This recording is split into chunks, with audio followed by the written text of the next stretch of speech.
Examiner les questions qui délient les langues entre l'administration douanière et les transitaires suite à l'arrestation de certains d'entre eux et à la fermeture de quelques maisons de transit, c'est l'objet de cette première réunion extraordinaire du comité consultatif douane-entreprise tenue le lundi 3 juin à Pointe-Noire. Pour le président du dit comité, la douane et les entreprises constituent en réalité deux faces d'une monnaie.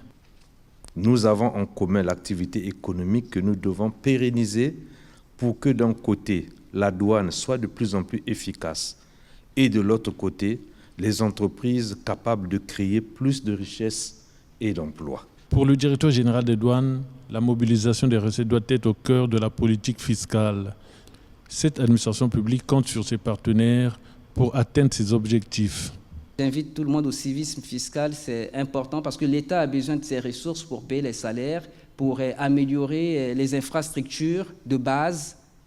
Quand on voit le port, nous avons un port, mais il a fallu que l'État investisse.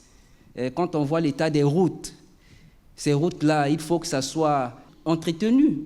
Donc, mais on a besoin d'avoir des partenaires responsables. Et cette responsabilité doit être partagée avec les acteurs publics que nous sommes. À l'issue des travaux, les participants ont adopté quelques recommandations.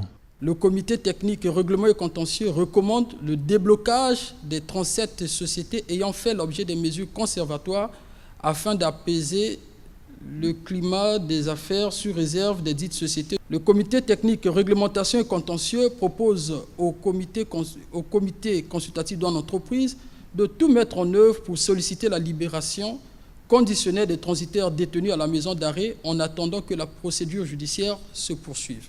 Le président de la coalition des opérateurs économiques salue cette avancée, attend l'exécution de ces recommandations.